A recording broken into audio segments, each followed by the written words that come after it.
Good morning. This is Sunday, the 12th of October. Let's talk about the two trees that were in the Garden of Eden. We read from Genesis 3 and verse 1 from the NIV. Now the serpent was more crafty than any of the wild animals the Lord God had made. He said to the woman, "Did God really say you must not eat from any tree in the garden?" The woman said to the serpent, "We might eat fruit from the trees in the garden. But God did say you must not eat fruit from a tree that is in the middle of the garden. You must not touch it, or you will die." "You will not surely die," the serpent said to the woman. "For God knows that when you eat of it, your eyes will be opened and you will be like God, knowing good and evil." When the woman saw that the fruit of the tree was good for food and pleasing to the eye, and also desirable for gaining wisdom, she took some and ate it. She also gave some to her husband, who was with her, and he ate it. So Adam was with Eve when this conversation between her and Satan took place. Verse 7. Then the eyes of both of them were opened, and they realized they were naked, so they sewed fig leaves together and made coverings for themselves.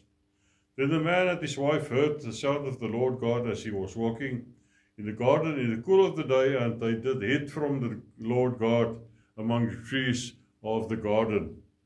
But the Lord God called the man, "Where are you?" And he answered, "I heard you in the garden, and I was afraid because I was naked, so I hid." And God said, "Who told you that you were naked? Have you eaten from the tree that I commanded you not to eat from?" The man said, "The woman you put here with me, she gave me some fruit from the tree, and I ate it." Then the Lord God said to the woman, "What is this you have done?" The woman said, "The serpent deceived me, and I ate." Just passing the blame game. Verse 40, so the Lord God said to the serpent, "Because you have done this, cursed are you above all the livestock and all the wild animals. You will crawl on your belly, and you will eat dust all the days of your life. And I will put enmity between you and the woman, and between your offspring and hers. He will crush your head, and you will strike his heel." So far.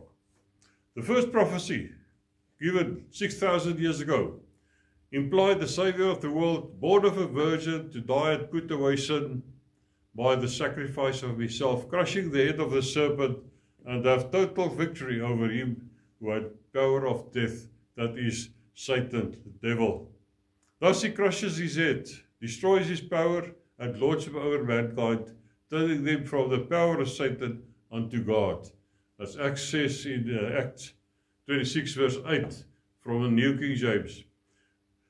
To open their eyes in order to turn them from darkness to light, and from the power of Satan to God, that they may receive forgiveness of sins and an inheritance. The main thing that happened in the Garden of Eden was that the man surrendered his authority over the earth, as he was commanded by God, to the devil by disobeying the command of God.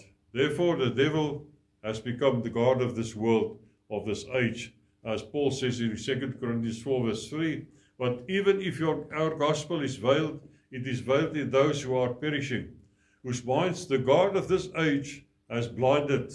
In other words, they ate of the tree of knowledge, who do not believe this, the light of the gospel of the glory of Christ. That's the tree of life, who is the image of God, should shine on them. What was the origin of Satan? Revelation 12 verse 9. So the great dragon was cast out, that serpent of old called the devil and Satan, who deceives the whole world. He was cast out to the earth, and his angels were cast out with him. And verse 12 says, "So rejoice, O heavens, and you who dwell in them. Woe to the inhabitants of the earth and the sea, for the devil has come down to you, having great wrath, because he knows that he has a short time." However, that was not the end for believers. Verse 11 said, And they overcame him by the blood of the Lamb and by the word of their testimony, and they did not love their lives to the death. So what has happened that faithful day in the garden? There were two trees in the garden, and they challenged the course of the entire human race. That was the tree of knowledge of good and evil and the tree of life. When a person becomes born again, these challenges do not end. They may well increase. Very often we will have to choose between the fruit of these two trees. The tree of knowledge of good and evil and the tree of life are symbolic of two spiritual family trees. Satan did not tempt Eve with the fruit of a tree of knowledge just because of the Lord's command that say, might not eat of it. But he has tempted her because the source of his power was rooted in that tree. The Lord did not restrict Adam and Eve just to test them. He restricted them because he knew that that tree was poison. God did not say, if you eat from it, I will kill you. He said in Genesis 2 verse 17, in the day that you eat of it, you shall surely die. He died spiritually. It was not only man's disobedience that brought death into the world, but it was the fruit of the tree.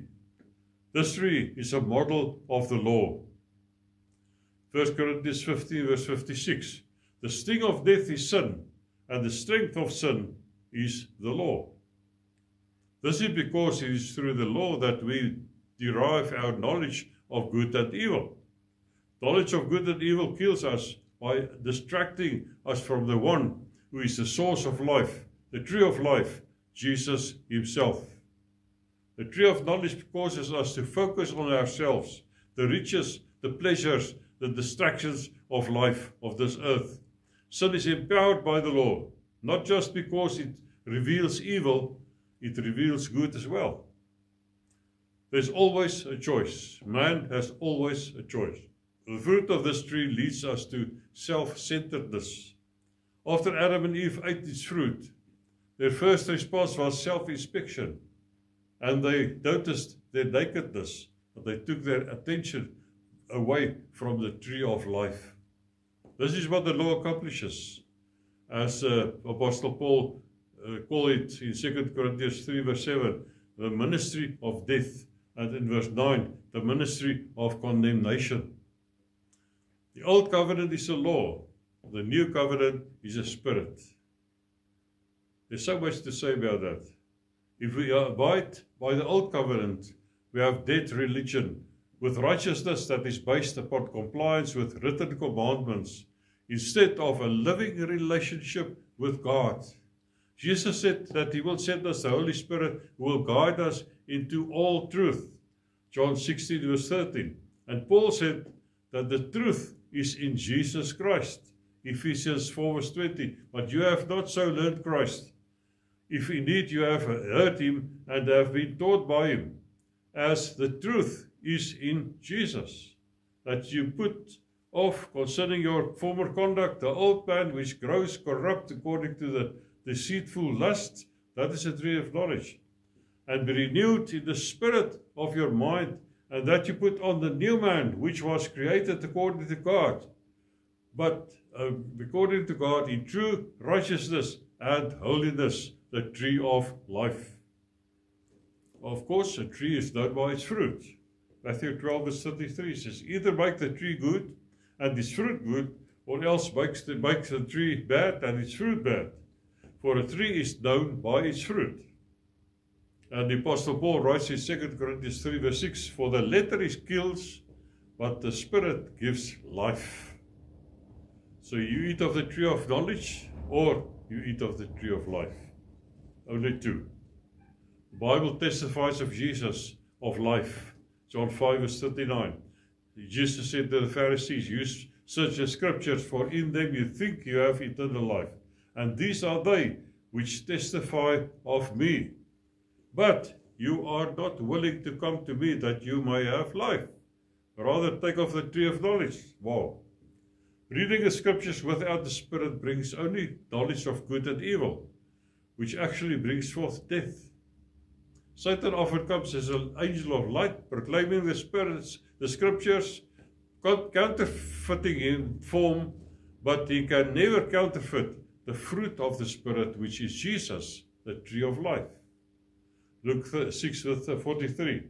For a good tree does not bear bad fruit, nor does a bad tree bear good fruit.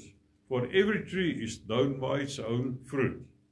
So we cannot bring forth fruit that is life while we are partaking of the tree of knowledge. And likewise, if we are partaking of the tree of life, we will not bring forth the fruit of the tree of knowledge, which is the death. Luke 6:45. A good man out of the good treasure of his heart brings forth the good, and an evil man out of the evil treasure of his heart brings forth evil. For out of the abundance of the heart his mouth speaks. When Adam and Eve ate of the tree of knowledge, they were destined to perpetuate the fruit of that tree, and therefore death spread throughout their descendants. God, in His grace and mercy, determined that He would redeem their mistake. And He planted in man the seed that would bring forth the tree of life in man, Jesus, who would crush the head of the serpent. Through Jesus, true life would be restored to man. His seed is a spiritual seed sown by the Holy Spirit. Ephesians 6:10. Finally, my brethren, be strong in the Lord and in the power of His might. Put on the whole armor of God, that you may be able to stand against the wiles of the devil. For we do not wrestle against flesh and blood, but against principalities, against powers, against the rulers of the darkness of this age, against spiritual hosts of wickedness in the heavenly places. Therefore take up the whole armor of God, that you may be able to withstand in the evil day, and having done all, to stand. Stand therefore, having girded your waist with truth, having put on the breastplate of righteousness, and having shod your feet with the preparation of the gospel of peace. Above all, take the shield of faith, with which you will be able to quench all the fiery darts of the wicked one. And take the helmet of salvation, and the sword of the Spirit, which is the word of God. This is what Jesus, through His Holy Spirit, gives to us to fight Satan in all his wiles and all his temptations. May God bless you and keep you in Jesus' name. Amen.